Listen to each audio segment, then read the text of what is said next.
Hey, what's happening, gamers? Welcome back to The Incredibles video game here on the KwingsLetsPlays channel. Don't forget to like, comment, subscribe as we're late for school. Oh no! Like, a decade late. Dash, hurry up. You'll be late for school. Oh, come on, Mom. 5 more minutes. You said that 5 minutes ago, and 5 minutes before that. I don't have time to drive you to school this morning. Dash, the bus. Okay, Mom, see ya! Wait! Oh, I forgot about this. How are we gonna make it to school? Oh wait, we're Dash! We are the Dash. We are the Dash! So basically, let me explain this. Aside from later in the game where you fight a giant robot, reviewers had some very colorful things to say back in the day about the Dash levels. Really? The Dash, yes. We are the Dash! We are the Dash. This is basically, you know how there are a lot of mobile games like this concept called runners? Yep. This is a runner. Oh my gosh. Oof. Yeah. Dash. I'm the So, Dash. what made this so unbearable for critics back in the day is every time Dash crashes and you start over, he gives you one of his signature catchphrases that you will hear about 10 different ways Wait, for up to an hour. why does he say the same thing every time? Because he's the Dash. The Dash likes. I'm the Dash. Actually, if this was the Flash, it would be the Dash. I'm the Dash. Never mind, we're good. Right. You know what I'm trying to do? Now, the Dash actually can run close to the speeds of the Flash. The problem is, his regular clothes will burn up, so that's why when Edna Moe made a bunch of really cool clothes for the Incredibles family, she added that friction ability for Dash's suit. Yeah, just like So the that- Flash has. Yep, so he could run without, you know, lighting himself on fire. That's awesome. Because you can see, yeah, It has fire! the Look, fastest they let him get in this game is like a few hundred miles, but, oh no. he actually does say, I'm the Dash in the movie. Yeah. Yes, He he says does. it when he gets his suit, but I think This- he only says it one time. This is a voice actor from the movie. Whoa! He is so cute! I don't want a new Dash! After seeing the movie, you and I were watching it, and it's like, he's such a cute voice, and it's like, I can't have a new Dash. He was a little kid when it happened, and now they have another little kid playing it. Really? Yep. But he won't be the same one. Turning up! I'm the Dash. What do you expect? I already told you, dudes grow up. Women can sound like little kids for their entire life, but men Do can't. not! Men grow up and get musky sounding. I think that you sounded like that when you were a little kid. I'm the Dash! See, it sounds creepy. I have ice cream in my van! I'm a little boy too! I knew someone who sounded like that. Bobby's World. Yeah? Alright, here we go! Oh, yeah! Oh my god! Ah, nuts. Wait, you can't get hit once? Nope, it's a runner. This is what you can blame. Oh! Yeah, I would blame THQ for creating the runner franchise. Why did they have 3 cars come out of driveways that all look the same? I don't know. I'm the Dash. 1, 2, Thanks, counting helps. 3 blue cars, exactly. No! Oh, man. So you can trip over the grate, it's fine. Yeah, well, you have to press the A button to recover. Look at this Whoa. cat. This cat is still on my lap. Yeah, nobody can see the cat, honey. I am one. I won the contest. Well, I'm steering the Dash right now. All I have to do is put my hand near her, and she'll come right where I That am. is not the oh, wait.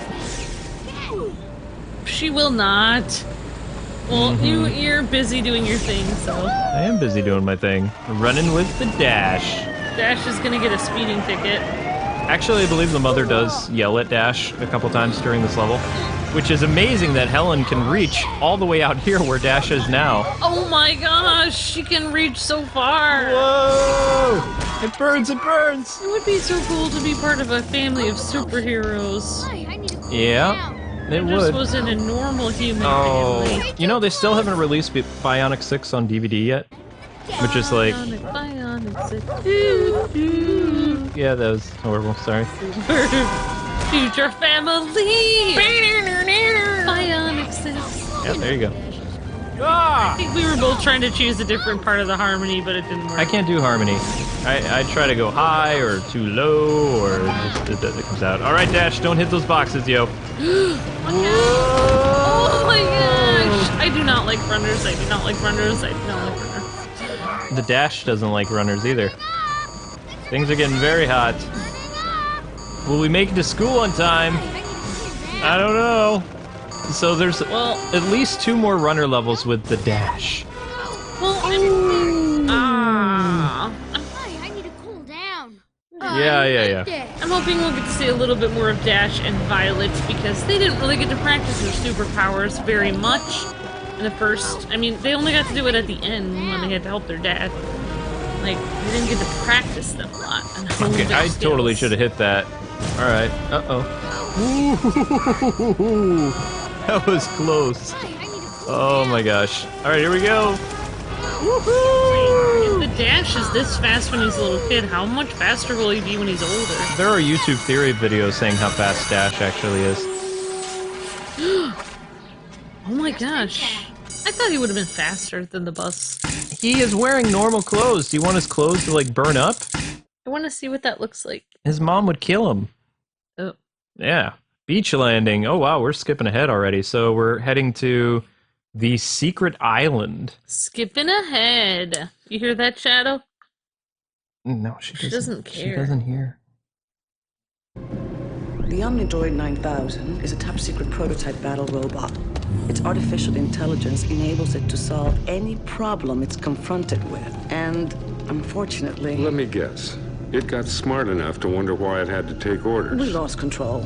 And now it's loose in the jungle, threatening our facility. We've had to evacuate all personnel from the island for their own safety. How am I going in? The Omnidroid's defenses necessitate an airdrop from 5,000 feet. Its cloaking devices make it difficult to track, although we're pretty sure it's on the southern half of the island. Oh, one more thing. Obviously, it represents a significant investment. You want me to shut it down without completely destroying it? You are Mr. Incredible. Mr. Incredibly Fat. I don't know. Gosh, you've gotten fat. Wow. He looks... Oh, yeah, you're right. Come on, Bob. But No. He just put on a few little... Boom. Never mind. Oh, there we go. Well, it is funny that he has to do all this stuff even though he, like, is so out of shape. Showtime. Mr. Incredible, you may find that some of the island defenses are still active. That's the Oh. actress who played Mirage. Wow. They make him look worse in the game than he did in the movie, though. Yep. Autoturrets will attack any threat No, that's near. Seek he cover look- from their attacks and destroy them. He looks kind of bad in the movie at this point. Yeah, that's how he was He was running. out of shape, and you could see the rolls on the side of his... He has been sitting in an office for, like, over a decade, He I just think. said, I have to lay off the junk food.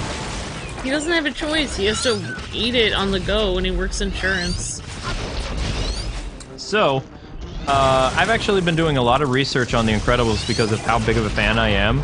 And I've learned some pretty startling things that haven't been confirmed by Director Bird or Pixar yet, but there's a lot of bonus materials on the Blu-ray for The Incredibles movie. Oh. And this secret lair that, quote, Syndrome built, he might never have built it to begin with.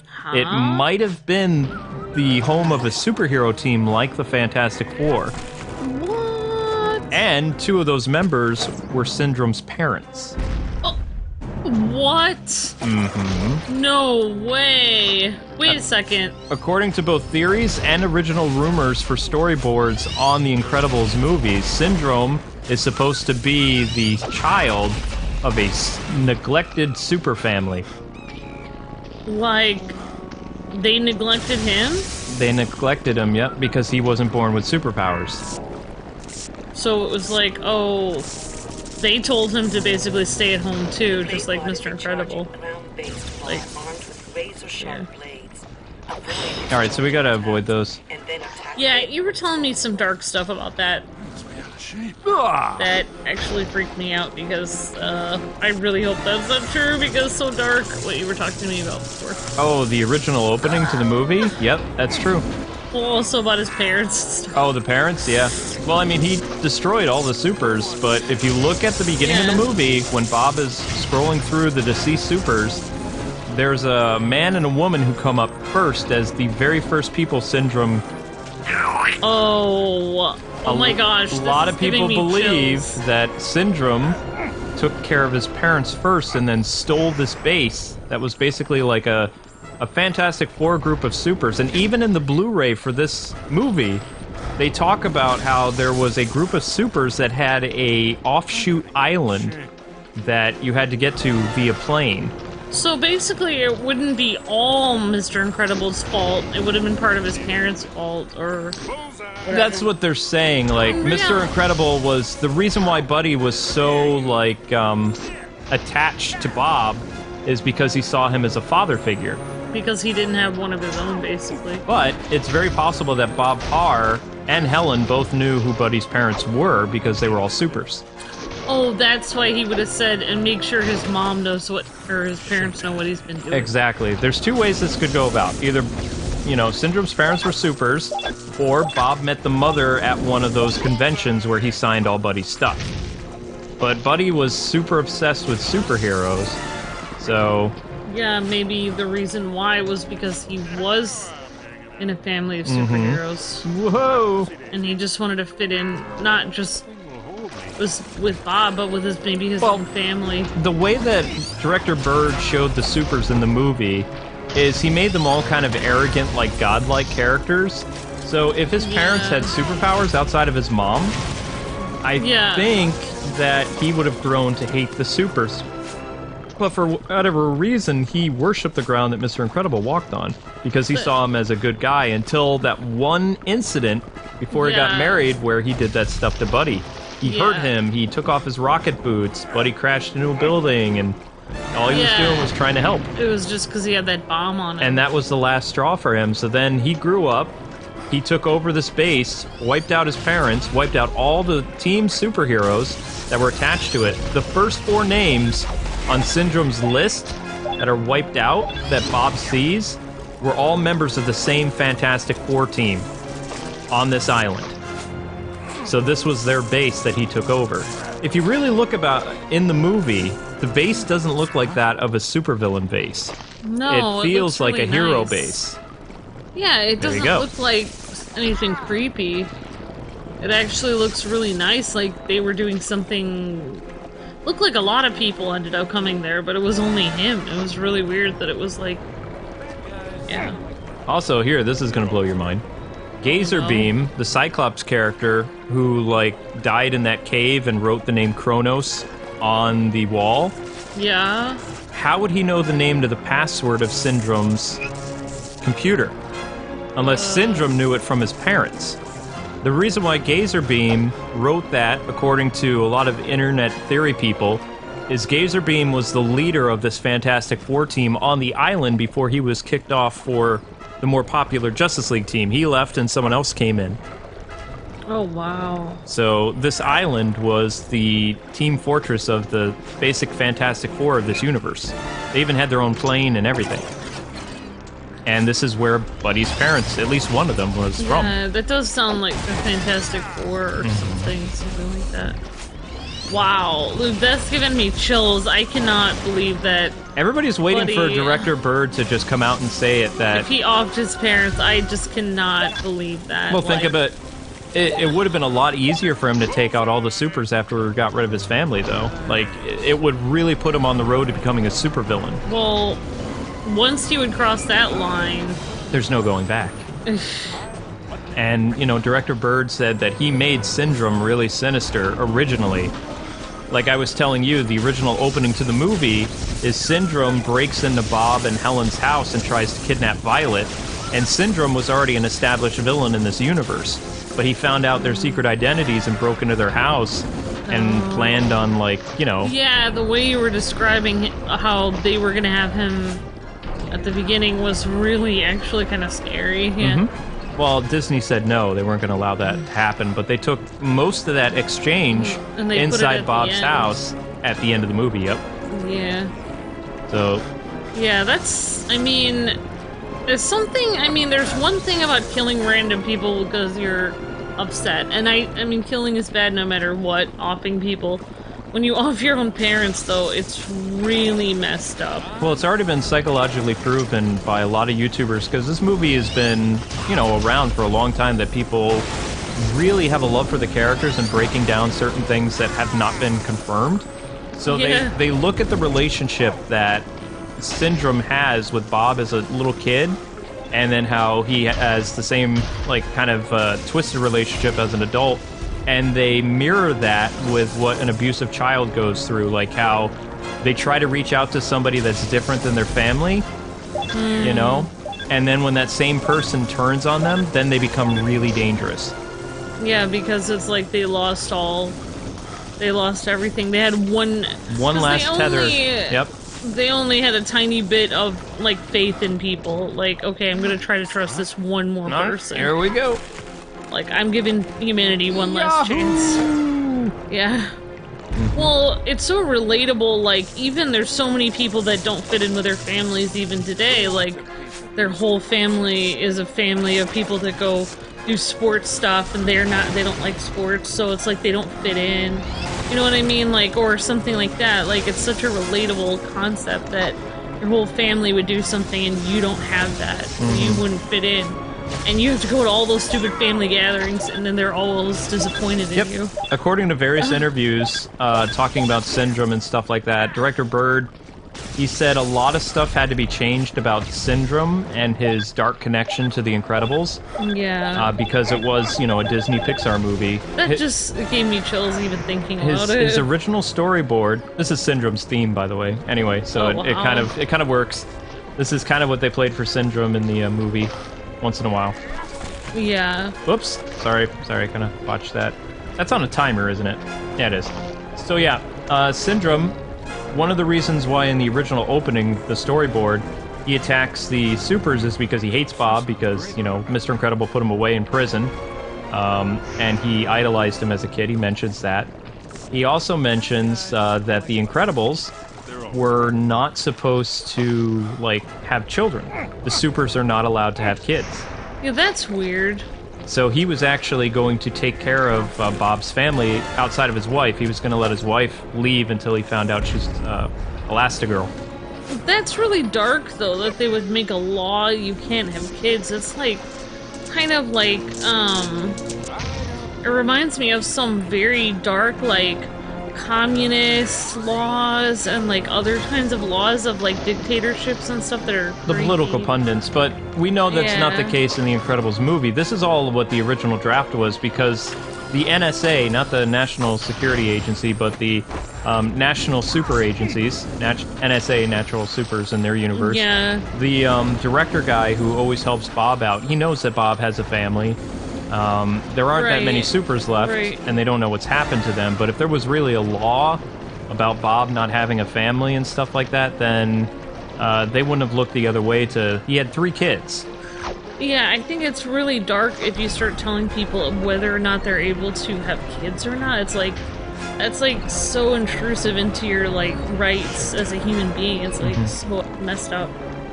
Very messed Eh. up. So, like, when he was writing the script to the second movie, Bird wanted to do a time-lapse where Jack would become the villain and kind of mirror what happened with Syndrome, except this time, you know, the evil person would have superpowers and be more powerful than his family. And it would be up to a retired Mr. Incredible and Mrs. Incredible and their active kids, Violet and Dash, to stop their brother, which... But- made it too Star Wars, and eventually Bird was like, no. But Yeah, that would still be cool though. You could make it not Star Wars. I mean, Kylo Ren already failed at that, so I mean, like, you could actually make that storyline but make it good. well, Samuel L. instead of what they Jackson did for Kylo was the Ren. one to break the story. Like, I think it was 4 or 5 years ago. He said that Incredibles 2 was still being written, and that Jack was going to be the bad guy. Yeah. And, you know, he said everybody was going to be older. He said, I'm trying to convince him not to make Frozone like a senior citizen, but if he ages everybody up, he says, you know, we can play with some of that humor. He says, we all are older, but I'm kind of glad that they went the route they did. But at the same time, I mean, it just shows me how creative The Incredibles director and producer is. And some of his other movies are very unique. And he's a great storyteller, he really is. Watching that storyboard, it felt like I was watching the movie and I could get that, oh my gosh, this could actually work in the movie, but at the same time, it's so dark. It's like, whoa. Yeah, the fact that, like, you were telling me that the original, like, script or whatever, or original storyboard, Violet might have gotten kidnapped and, like, all this dark stuff. I was just like, I'm so glad they didn't do that, because I like the fun, happy Incredibles where you only meet the supervillain at the end, and like I like that much better because most of the movie is fun. And this music is kind of dark and moody. I don't like it. It's very Syndrome-like. I mean, after I learned about the whole island, it made me see this movie in a different light because I was like, oh my gosh. I mean, even if they subtly, like, the things that Syndrome says and how he acts, it really feels like a character that has taken care of not only his family, but also all, like, his friends related to that family, too. And the reason why he was able to do that is because the computer located inside of the base of the superheroes would have basically like a dossier of all the heroes on Earth. Their secret identities, where they are. How do you think Syndrome found all these people? I mean, he's smart. Oh my gosh, exactly. Because they all used to meet at that base and stuff. Because they were all in the system, because they all worked together at that base, probably. Or at least met there, and like, it would have been like, not like the Justice League, like, yeah, it would have been like the Justice League, kind of like a league of superheroes, but then maybe 4 of them were mainly there, but then there were other rotating ones that, teams, different members at different times. It makes sense that there would have been like organized teams because Bob and Frozone used to work together with other people. They weren't officially a team, though. They were, as far as I know, I mean, there's a lot of fascinating stuff with the Blu-ray to the Incredibles movie.